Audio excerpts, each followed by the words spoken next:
변함없이 주님의 사랑으로 사랑합니다.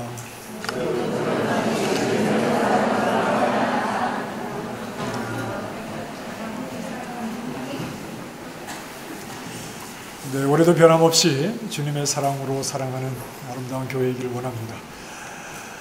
네, 오늘은 2019년 첫 예배인데 2019년도 우리 교회 표를 복음 그분께 이렇게 정했습니다. 복음이라고 하는 것은 어떤 내용이기도 하지만 사실은 인격이죠. 우리 주님이시죠. 그래서 당연히 그러해야 하는데 우리 교회가 2019년도에는 복음이신 주님께 더 가까이 가고 또 그분께 우리의 모든 좀 포커스를 두고 그분을 목적으로 그렇게 믿음의 길을 좀 부지런히 달려가면 좋겠다 해서 이렇게 표를 정했습니다. 표는 올해 우리 교회의 어떤 영적 방향이다 이렇게 생각하시면 되겠습니다. 자, 한번 따라해 보실까요? 복음 그분께로. 네, 복음 그분께로. 오늘 본문의 말씀을 가지고 좀 잠시 생각을 해 보십시다. 존 파이프가 쓴 글에 보면 회심하지 않은 사람들이 종교를 가질 때 나타나게 되는 현상에 대해서 좀 쓴 내용이 있습니다. 회심하지 않은 채로 종교라는 것은 이제 기독교를 말하는데, 회심하지 않은 채로 교회, 기독교인처럼 생활을 하는 사람에게 나타나는 현상에 대해서 좀 기록을 했는데, 조금 내용을 소개를 하자면, 회심을 하지 않은 사람들에게는 절대적으로 바뀌지 않는 기초가 있는데, 그것은 바로 자기 행복이라는 겁니다.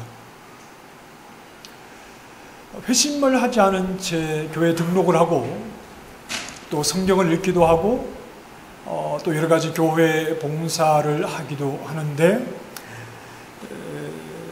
그러나 이들이 가지는 그 행복, 자기 자신의 행복, 이것을 최고의 가치로 여기고 교회 안에서 이렇게 한다는 말입니다.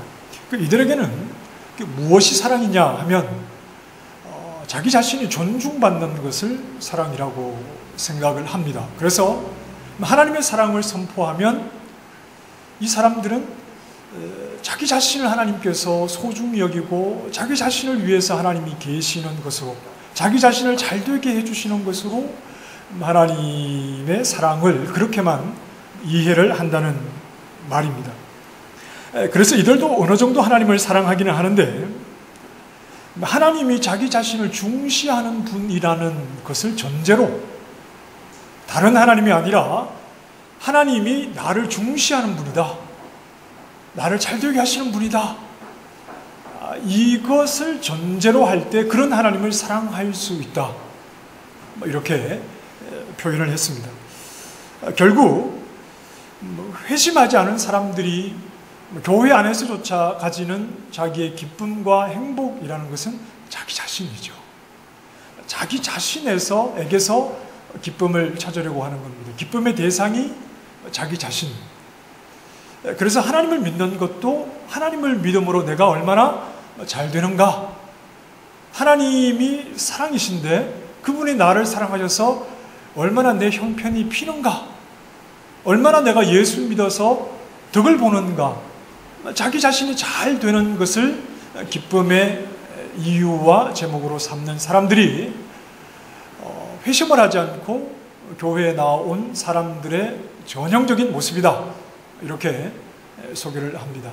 예수님을 믿는다고 하지만 그 속에는 자기 자신밖에 없다, 이런 말이죠. 하지만 진정한 성도는 자기를 기뻐하지 않고 하나님을 기뻐한다고 했습니다. 무슨 의미인지 여러분 다 아시죠? 진정한 성도는 자기 잘 되는 것과 자기를 기쁨의 대상으로 삼는 것이 아니라 하나님을 기뻐한다고 했습니다. 하나님이 우리에게 주시는 가장 좋은 선물은 자존감이 아닙니다. 하나님이 우리에게 주시는 가장 좋은 선물은 자존감이 아니라 하나님 자신입니다. 하나님 자신을 선물로 받아 하나님 그분을 기뻐하는 것이 진정 하나님 백성의 모습, 회심을 한 하나님 사람의 모습이라는 것이죠. 그래서 진정한 성도는 믿음 생활을 하면서 자기 자신을 세워가고 자기 자신이 중심이 되고 자기 자신을 점점 확인해가는 이런 것에 의미를 두기보다는 하나님을 얻고 그분 앞에서 자신을 기꺼이 잃어버리는 것을 기뻐한다는 겁니다. 분명한 차이가 있죠? 회심을 하지 않은 사람은 자기 자신을 기뻐합니다. 예수를 믿어도 내가 예수를 믿어서 얼마나 잘 되는가? 이것을 보고 자기 자신을 기쁨의 대상으로 삼는데, 정말 회심한 사람들은 무엇이 기쁨이냐 하면 자기를 잃어버리는 것이 기쁨입니다. 왜 자기를 잃어버리는 것이 기쁨이냐 하면 하나님을 얻기 때문에 그렇죠. 하나님이 주시는 최고의 선물은 자존감이 아니라 하나님 자신인데, 그분을 얻는 것을 기뻐하기 때문에 그분을 얻음으로 기꺼이 자기 자신을 잃어버리고 포기하는 것, 이것이 회심한 하나님 백성의 진정한 모습입니다. 그러면서 이런 표현을 했습니다. 이런 기쁨, 자기 자신을 잃어버리는 기쁨, 하나님을 얻음으로 자기 자신을 잃어버리는 기쁨이 천국에서 누리는 기쁨에 가장 흡사한 기쁨이라고 그랬습니다.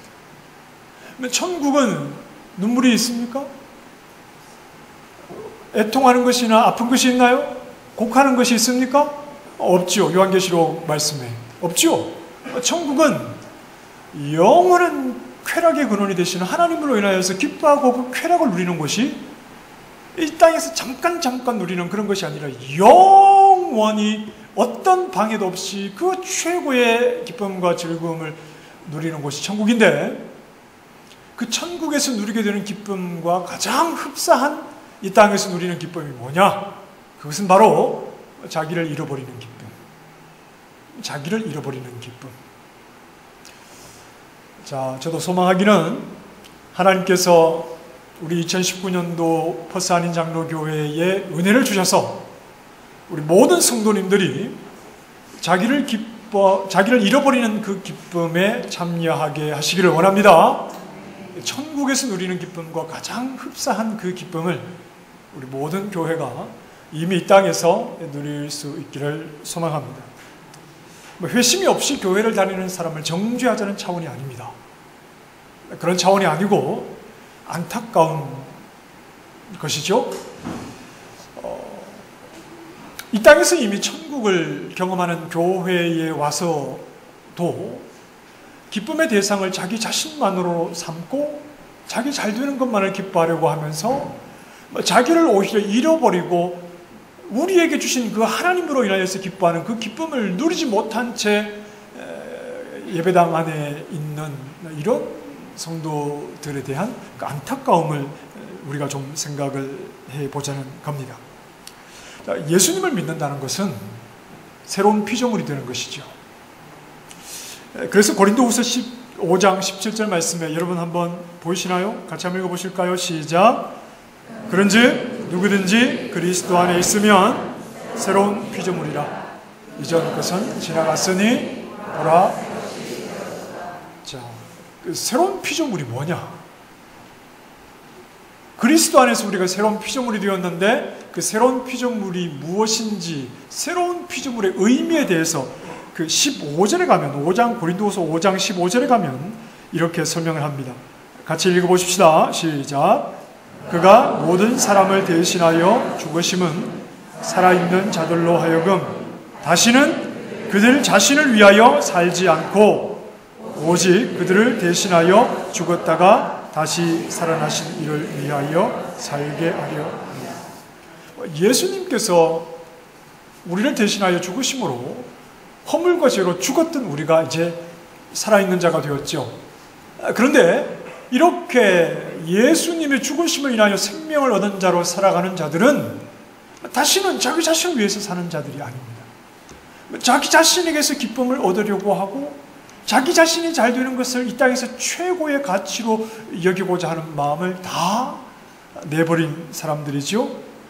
하나님 앞에서 아무런 가치가 없었던 우리 자신을 기꺼이 포기하고 하나님 앞으로 나를 이끌어 주시는 예수 그리스도 그분의 죽으심으로 내가 그분으로부터 생명을 얻었기 때문에 예수 그리스도 그분을 최고의 가치로 여기며 살아가는 사람들입니다. 그래서 빌립보서 3장에 바울이 놀라운 고백을 하지 않습니까? 내가 그를 위하여 모든 것을 잃어버리고, 무엇을 잃어버렸다고요? 모든 것을 잃어버리고 배설물로 여김은, 모든 것을, 예수 그리스도 밖에 있을 때 그가 가지고 있던 모든 것을 다 잃어버리고 배설물로 여깁니다. 그리스도 밖에 있던 것을 그대로 가지고 와서 예수님을 믿으면서도 그것을 가치 있게 여기는 것이 아니라 그리스도 밖에 있던 모든 것을 다 버리고 배설물로 여기는 것은 그리스도를 얻고 그 안에서 발견되려 함이니 그랬습니다. 사도 바울에게 가장 가치 있는 것은 그리스도를 얻고, 모든 것은 그리스도와 비교할 수 없기 때문에 가장 가치 있는 하나님이신 그분을 내가 얻고 그분 안에서 내가 발견되고자 한다. 무슨 말이냐 하면, 그리스도 안에서 내가 발견된다는 말은 예수 그리스도 밖에서 내가 생각하는 나, 내가 만든 나, 내가 가치 있게 여겼던 나를 가지고 나를 말하지 않고, 이제는 그런 것들은 다 가치가 없었던 것이기 때문에 예수 그리스도 안에서 내가 누구인지를 발견하게 되는 것이죠. 예수 그리스도 그분, 내가 가지고 있는 것은 다 배설물로 아무런 가치 없는 것으로 여기고, 나를 새 생명을 주셔서 살게 하시는 예수 그리스도 그분을 얻고 그분 안에서 내가 누구냐? 너 정휘운 너 누구냐? 라고 물을 때 나 어느 대학 나오고, 나 돈이 얼마나 많고, 나 얼마나 좋은 집에서 살고, 뭐 이런 것으로 나를 말하지 않고 예수 그리스도 그분, 예수 그리스도가 나에게 주신 것, 그것을 가지고 나를 말하고 그분 안에서 나를 발견하겠다 하는 겁니다. 예수님은 우리에게 주시는 분이죠. 우리에게 무엇을 주십니까? 자, 여러분, 우리가 예수님을 믿고 구원을 얻는다는 것은 예수님으로부터 받았다는 말입니다. 무엇을 받으셨습니까? 네, 예수님으로부터 의로움을 얻었죠? 네, 예수님으로부터 거룩함을 얻으셨죠? 네, 이럴 때는 아멘을 하셔야 됩니다. 왜냐하면 제가 지금 성경을 말씀하잖아요. 고린도전서 1장 30절 말씀. 그렇죠? 네, 예수님으로부터 의로움을 얻으셨습니다. 네, 어차피 하실 거 미리 하시면 좋은데, 예수님으로부터 거룩함을 얻으셨죠. 얻었다는 말은 내가 노력했다는 말입니까? 아니잖아요. 한국 분들은 워낙 예의가 발라서 공짜로 얻는 것을, 공짜를 좋아하긴 하는데, 공짜로 뭔가를 얻으면 꼭 이렇게 이렇게 줘야 된다고 생각을 하시는데, 약간 좀 염치불구하시고 믿음 생활은 하나님으로부터 얻는 것입니다. 우리 주님께서 우리에게 죄인 되었을 때에 우리에게 주셨죠. 그가 죽으심으로 분명하게 보이시는데 우리에게 거룩함을 주시고, 우리에게 의로움을 주시고, 우리에게 구원함을 주셨죠. 그분이 하나님의 지혜시죠. 세상을 구원하는 지혜를 예수 그리스도 안에서 얻게 하셨죠. 그리스도로부터 우리는 얻은 자들입니다. 그래서 우리가 누구냐를 말할 때, 예수님을 믿기 전에 내가 가지고 있던 세상의 가치관과 내 어떤 도전 정신과 내 노력과 이런 것으로 비춰가는 나를 말하지 않고, 예수님으로부터 무엇을 얻었는가를 가지고 그것으로 예수 그리스도 안에서 나를 발견하는 것이 그리스도 안에 있는 하나님의 백성의 모습이다 하는 겁니다. 오늘 본문 40절 말씀에서 예수님은 이렇게 말씀합니다. 그러나 너희가 영생을 얻기 위하여 내게 오기를 원하지 아니하는도다. 예수님에게 오기를 원하지 아니한다는 말은 무슨 말이냐 하면, 좀 성경을 몇 절 내려가시면 44절에 보면 어찌 나를 믿을 수 있겠느냐 이렇게 말씀하십니다. 예수님에게 오지 않는다는 말은 예수님을 믿으려고 하지 않는다, 이런 말입니다. 사람들이 예수님을 믿으려 하지 않죠? 예수님으로 자신을 말하려고 하는 자리로 나아가지 않으려고 한다는 겁니다. 예수님을 믿는다는 의미를 우리가 좀 잘 생각을 해야 되는데, 예배당에 앉아 있는 것만이 예수님을 믿는 거 아니잖아요. 예수님을 믿는 것은 예수님께 나아가는 것인데, 사람들이 나에게 나오지 않는다, 예수님을 믿으려 하지 않는다는 것은 예수님으로 나를 말하려고 하지 않는다, 그런 말입니다. 그런데 자, 성경을 잘 보시면 예수님을 믿으려 하지 않는 자들이 누굽니까? 39절 말씀에 보면 성경을 연구하는 자들입니다. 영생을 얻기 위해서 부지런히 성경을 연구하는 자들인데, 놀랍게도 성경을 연구하는 그들이 예수님께 나오지 않습니다. 그 이유는 너무나 부지런히 성경을 연구하기 때문에 그렇습니다. 뭔가 굉장히 모순되는 것 같죠? 성경을 모르는 자들이 예수님께 나오지 않는다면 무슨 말인지 이해가 좀 될 것 같은데, 성경을 부지런히 연구하는 자들이 예수님께 나오지 않는 겁니다. 그 이유는 그들이 너무나 부지런히 성경을 연구해서 그렇습니다. 성경을 부지런히 연구하는 자신들의 모습에 만족하고 있는 것이죠. 성경을 부지런히 연구하는 그 자체가 자신들을 대단하다고 생각하게 만드는 거죠. 성경 속에서 예수님을 발견하지 못하는 것은 성경을 연구하는 자기 자신들에게 주목하고 있기 때문에 그렇습니다. 자, 멀리 내다보라고 망원경을 하나 줬습니다. 그런데 망원경으로 멀리 내다보지 않고 망원경 그 자체를 바라보고 있는 겁니다. 망원경을 가지고 멀리 내다봐야 되는데 그러하지 못하고 망원경 그것만을 바라보고 그것 자체를 가진 것으로 그들이 스스로 만족을 하고 있는 것과 다를 바가 없는 겁니다. 도구는 가졌지만 정작 봐야 할 것을 보지 못하는 것이죠. 그 도구를 가지고 봐야 할 것을 봐야 되는데 그러하지 못하고 정작 도구 그것만을 가지고 거기에만 집중을 하고 있는 겁니다. 기독교인이 된다는 것은 기독교 형식에 심취하라는 말이 아닙니다.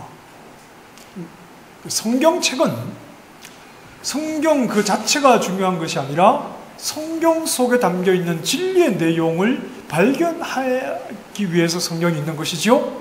성경 자체를 막 소중하게 여기고, 물론 성경을 소중하게 여겨야 되죠. 왜냐하면 성경책이 비싸서가 아니라 성경 속에 진리를 담고 있기 때문에 우리는 성경을 통해 성경을 좀 너덜너덜해질 때까지 좀 보셔야 되고, 요즘은 워낙 또 스마트폰으로 많이 보시는데 화장실에서 성경을 읽는 것은 어떤 분은 굉장히 불경건하다 생각하시는데 화장실에서 얼마나 아이디어가 반짝입니까?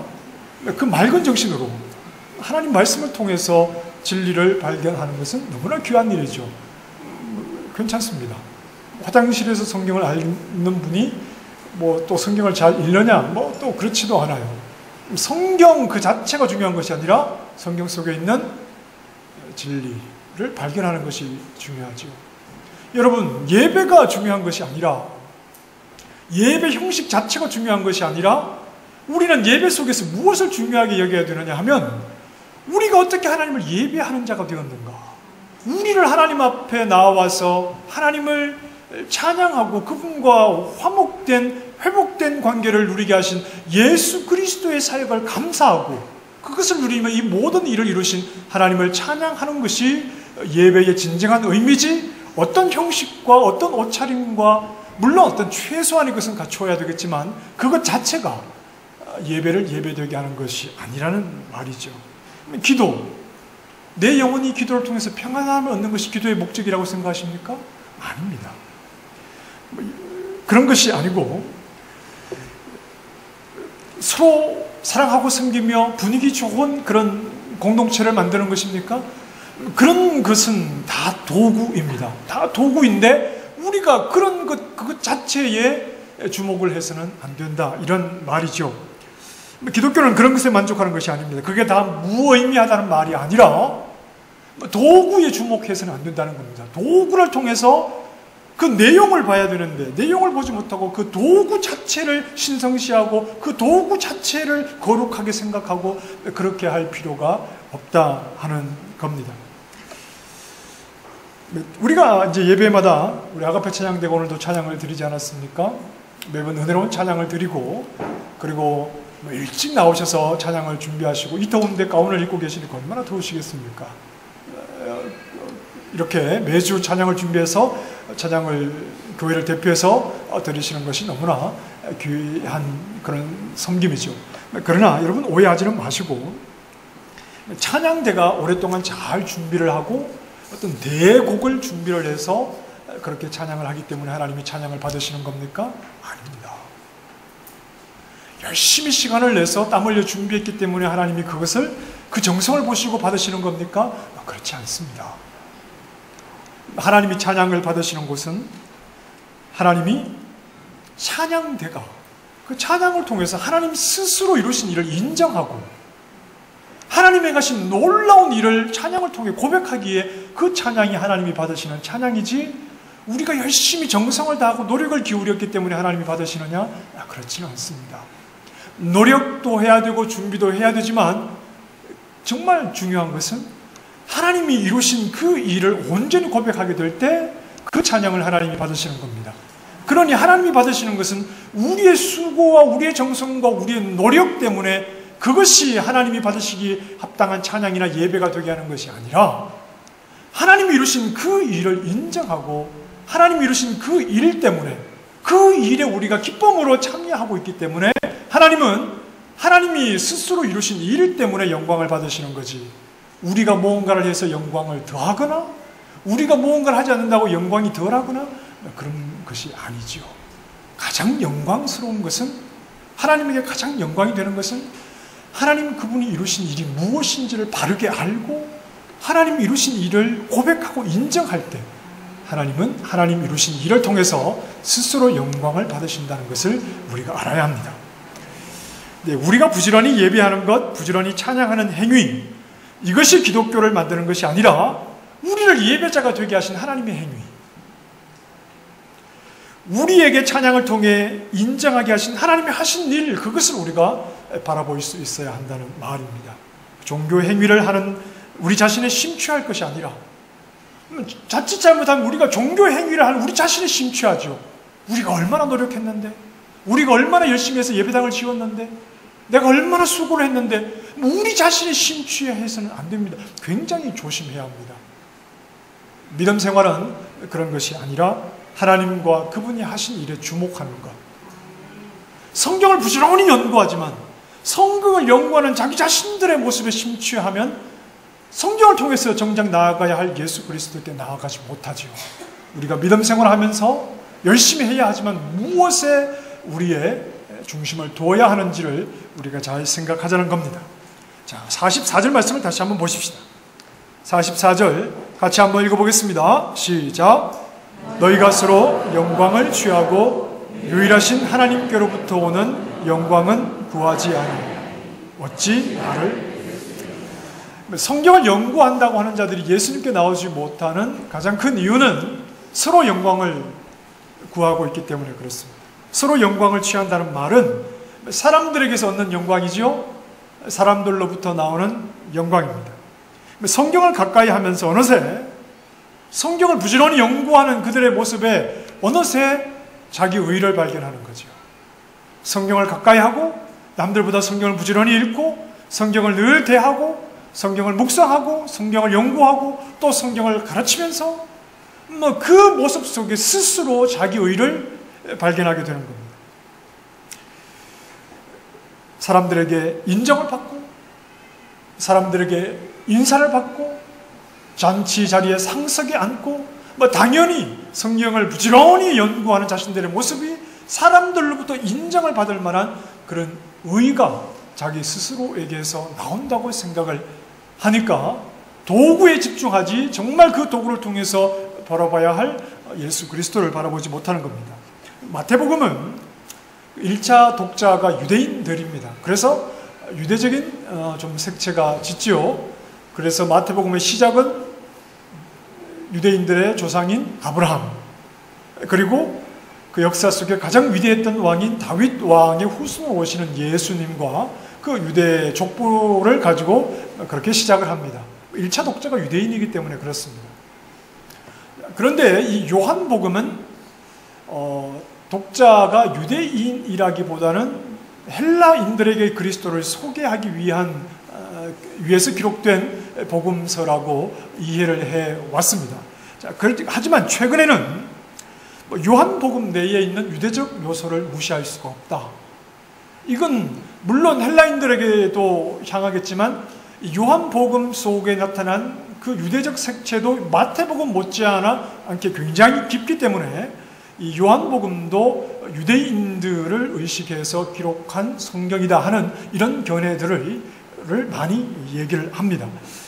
구약에 요한복음의 뿌리를 많이 두고 직접적인 뿌리를 두고 있다는 건데 그 가운데 하나의 예를 들면 요한복음 8장에 예수님이 유대인들에게 이런 말씀을 하십니다. 너희 조상 아브라함은 나의 때 볼 것을 즐거워하다가 보고 기뻐하였느니라. 이 말씀을 통해서 이제 유대인들과 논쟁을 하게 되는데 단적인 예로 이 하나의 말씀을 보더라도 요한복음 내에는 유대 색채가 굉장히 짙다.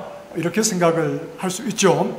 자, 본문에서 성경을 연구하는 자들이 누구냐? 성경을 연구하는 자들이 누구냐? 헬라인들이겠습니까? 물론 그럴 수도 있겠지만 유대인이라고 볼 수 있겠죠. 그리고 예수님 당시에 유대 지파 가운데 이 사두개파와 바리새파 사람들을 우리가 좀 우선적으로 생각을 할 수 있겠습니다. 자, 5장 46절 말씀을 보십시다. 5장 46절에 같이 보십시다. 시작. 모세를 믿었더라면 또 나를 믿었으리니 이는 그가 내게 대하여 기록하였습니다. 자, 여기에서 모세는 무엇을 가리키느냐 하면 모세가 기록한 모세 오경을 가리킵니다. 모세 오경 여러분 뭐죠? 창세기, 출애굽기, 레위기, 민수기, 신명기. 모세가 기록한 구약성경 맨 앞에 나오는 5권의 성경을 말합니다. 자, 이 구약성경 가운데 오직 모세 오경만을 하나님의 계시된 말씀으로 여겼던 사람들이 누구냐 하면 바로 사두개파 사람들이었습니다. 사두개인들, 예수님 당시에 이 사두개인들은 무엇을 인정하지 않았느냐 하면 부활을 인정하지 않았습니다. 그렇죠? 그래서 예수님께 나와서 비아냥 그리면서 이런 질문을 하죠. 한 7형제가 한 여자와 결혼을 하면 이게 유대의 이제 수혼법에 의해서 그렇게 되는 경우인데 7형제가 한 여자와 결혼을 하고 다 죽으면 만약에 그래서 부활을 하면 이 여자는 누구의 아내가 되겠습니까? 하고 비아냥 그리면서 예수님께 부활을 믿지 않는 그들이 질문을 했던 적이 있습니다.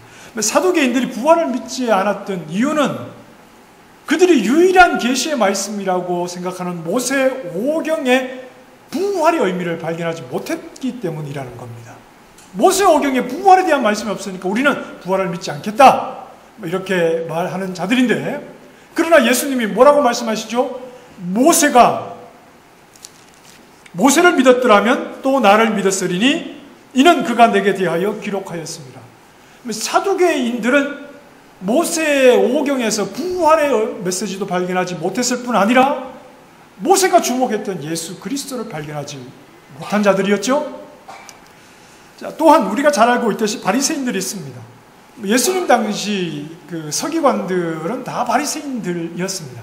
바리새인, 서기관 그러면 다 비슷한 말인데 유대가 이제 바벨론 포로에서 돌아온 이후에 율법을 굉장히 철두철미하게 좀 지키고자 했는데 그때 율법을 서기관들이 했던 일은 이 필사하는 일, 성경을 율법을 복사하는 일을 이들이 이제 하다가 이제 시간이 지나면서 예수님 시대에는 율법을 연구하고 가르치는 이런 일을 하게 되었습니다.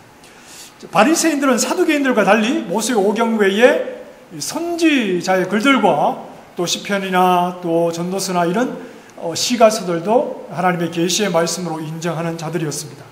오늘 본문에서 이 성경이 곧 내게 대하여 증언한다. 이 성경은 구약을 가리키는 것이겠죠? 구약을 가리키는 겁니다. 모세 오경도 예수님을 말하고 있고 선지서들도 예수님을 말하고 있고 또 시가서들도 예수님을 말하고 있다. 이게 예수님께서 지금 직접 유대인들에게 하시는 말씀입니다. 자, 간략하게 한번 정리를 해보면 모세 오경의 메시지가 무엇입니까? 그 5권의 메시지는 이 세상을 지으신 하나님께서 그분의 의도 속에 세상을 지으셨는데 누가 진정한 하나님의 백성이냐 하면 창조주의 의도에 부합한 자가 하나님의 백성이라는 말입니다. 진정한 하나님의 백성은 하나님의 의도에 적합한 자가, 하나님의 의도에 그대로 순종하는 자가 하나님의 백성인데, 죄악 가운데 온전히 순종하여서 하나님께 순종하고 그 뜻에 부합되는 삶을 살았던 백성은 없다 하는 것이 모세 오경을 통해서 강조하는 내용이죠. 그런데 누구야말로 진정한 하나님 말씀에 순종하는 하나님의 백성이시라는 말입니까? 예수님이야말로 진정한 하나님의 의도에 부합되는 하나님 백성이시다 하는 겁니다. 선지서들의 메시지가 뭡니까? 너희는 하나님께 온전하게 순종하지 않아서 하나님의 백성의 자격을 상실했다는 겁니다. 그래서 하나님의 백성의 자격을 상실한 너희에게 하나님의 심판이 임할 수밖에 없는데, 그래서 너희가 멸망하게 되지만 하나님이 너희를 완전히 멸망시키지 않고 하나님의 언약하신 말씀대로 하나님의 백성을 회복하실 텐데, 그 회복이 누구 안에서 이루어진다는 것이죠? 예수님 안에서 그 회복이 이루어진다. 하나님 백성의 회복은 예수님 안에서 이루어진다. 이게 선지서의 내용입니다. 그 다음에 시가서의 내용은 뭡니까? 사람의 지혜는 뭐냐? 자신의 한계를 아는 것이, 자기의 한계를 아는 것이 사람의 지혜요. 그래서 하나님을 경외할 수밖에 없고 세상의 헛된 것에 가치를 두지 않고 하나님으로부터 오는 것, 하나님이 홀로 이루시는 것만이 진정 지혜로운 일이요 이 세상에서 가치 있는 것임을 고백하게 되는 것이죠. 하나님이 홀로 이루시는 일은 누구를 통해서 이루어지죠? 예수님을 통해서 이루어지죠. 그래서 하나님이 이루신 큰 일이 누구십니까? 예수 그리스도.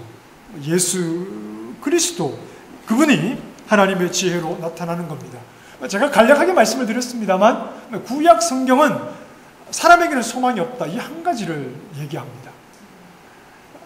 사람에게는 누구에게도 소망이 없다. 아브라함, 모세, 또 다윗, 이런 사람도 죄인과 동일하지요. 다를 바가 전혀 없는 자들입니다. 사람에게는 소망이 없다는 것을 성경은 얘기를 하고 오직 예수 그리스도에게만 소망이 있다는 겁니다. 구약의 말씀은, 성경은 예수님에게 주목하고 있죠. 하나님이 인정하시는 유일한 백성, 유일한 육체는 누구시라는 겁니까? 예수님 뿐이시라는 겁니다. 그 말은 예수님 외에 모든 다른 육체는 부정하시는 겁니다. 정말 그러실까요? 정말 그렇죠. 노아 시대 홍수처럼 하나님이 다 멸해버리시는 것이 하나님께서 모든 세상의 육체를 인정하지 않으신다는 말이죠. 어떤 육신도 스스로 하나님 앞에 이를 수가 없는 겁니다. 영생이란 생명이신 하나님과 관계가 회복된다는 것을 말합니다. 영생에 이르는 유일한 방법은 누구를 통해서 그렇습니까? 예수님을 통해서. 예수님을 통해서만 영생에 이를 수 있는 겁니다. 예수님 밖에서 아무리 자기 자신에게서 기쁨을 찾고 자기 자신을 가치 있게 여겨봐야 영생의 자리로 나올 가능성은 있을까요? 없을까요? 없습니다. 그런데도 사람들은 예수님에게로 나오지 않으려고 하죠. 그 이유는 예수님의 가치를 아직 모르기 때문에 그렇습니다. 여전히 자기 자신에게 파묻혀 있죠. 우리가 잘 아는 씨 뿌리는 비유가 있습니다. 네 가지 밭의 비유지요. 길가, 그리고 돌밭이 있고 가시떨기밭이 있고, 그리고 옥토에 뿌려지는 씨가 있는데 그 씨는 뭐죠? 천국 말씀이죠. 자, 한번 따라서 하실까요? 천국 말씀. 뿌려지는 씨는 천국 말씀인데 천국 말씀은 누구를 가리키는 것이냐 하면 예수님을 가리키는 것입니다. 그 밭들은 세상을 말하고 예수님을 어떻게 받아들이는가에 대한 내용을 예수님께서 그 비유로 말씀을 해주시는 거죠.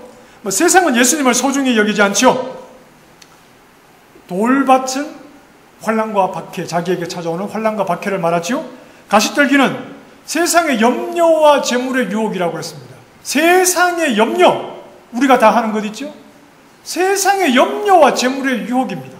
자, 보십시오. 세상은 자기의 만족을 위해서 잠시 예수님을 따르는 것 같습니다. 회심하지 않은 채 예수님 앞에 나오는 것 같습니다. 주님을 사랑하는 것도 같습니다. 그러나 언제나 자기 자신을 채워줄 때 그런 주님을 사랑하는 거죠.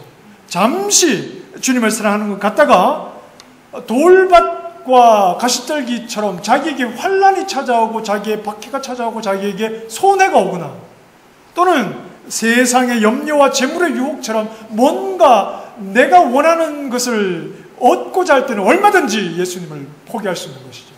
이게 세상의 모습입니다. 예수님에게 가치를 두지 않고 자기 자신에게 가치를 두고 자기가 잘 되는 것만을 생각하며 예수님을 따르는 것 같다가도 결정적인 순간 예수님을 버릴 수 있는 것이 바로 이 세상의 모습인데 자기 자신에게만 주목하고 하나님을 바라보지 못하기 때문에 그렇습니다. 자, 그러나 어떤 경우에도 예수님을 포기하지 않는 자들이 있지요? 성경은 그들만을 하나님의 백성이라고 말씀합니다. 그 이유는 하나님이 친히 자기 백성을 부르시기 때문입니다. 자, 성경을 한 두 절만 읽어보실까요? 요한복음 6장 37절 말씀 시작. 아버지께서 내게 주시는 자는 다 내게로 올 것이요 내게 오는 자는 내가 결코 내쫓지 아니하리라. 그리고 6장 44절 45절 시작. 나를 보내신 아버지께서 이끌지 아니하시면 아무도 내게 올 수 없으니 오는 그를 내가 마지막 날에 다시 살리리라. 선지자의 글에 그들이 다 하나님의 가르침을 받으리라 기록되었은지 아버지께 듣고 배운 사람마다 내게로 오리라. 오늘 우리가 예수님에게 나왔습니다. 우리가 가진 기쁨이 내가 잘 되는 기쁨, 나 자신을 기쁨의 근거로 삼지 않고 오히려 나를 잃어버리고 예수님, 나에게 모든 것을 주시고 하나님 앞에 이르게 하시는 그 영생을 주시는 예수 그리스도를 가장 소중히 여기며 예수님을 기쁨으로 삼게 되는 하나님이 우리를 불러주셨기 때문이죠. 하나님이 우리를 불러주셔서 오늘 우리가 하나님 앞에 나왔고 특별히 2019년 한 해 우리는 다른 것에 가치를 두고 목적을 두는 것이 아니라 예수님을 믿으면서 얻어야 되는 진정한 기쁨이 뭐냐? 내가 잘 되는 그런 기쁨 말고 예수님을 믿으면 오히려 나를 잃어버리지만 예수님 안에서 나를 발견하는 진정 하나님과의 관계가 회복되는 그 기쁨이 뭐냐 하는 그 기쁨을 이미 얻었지만 더욱더 얻어 누리고자 하는 것이 오늘 2019년 올해 우리 교회가 달려갈 방향입니다. 자, 소망하기는 믿음의 성도 여러분, 하나님께서 우리 모든 성도들을 붙잡아 주셔서 나를 잃어버리지만 예수님 안에서 나를 발견하는 그 기쁨을 더 깊이 누리게 하시기를 원합니다. 잠깐 있다가 없어지는 그런 것이 아니라 저 영원한 천국에서 누리는 그 기쁨의 가장 흡사한 기쁨을 이 땅에서 누리게 하셔서 모든 성도가 그 기쁨 가운데 즐거이 믿음의 길을 걷게 하시기를 소망합니다. 성령께서 모두를 주장하여 주셔서 하나님을 누리고 예수 그리스도 안에서 나를 발견하는 이 기쁨 속에서 한 걸음 한 걸음 주님의 인도하심을 따라 주님과 동행하는 모든 은혜가 온 교회에게 넘치기를 주님의 이름으로 축원합니다. 기도하십시다. 하나님,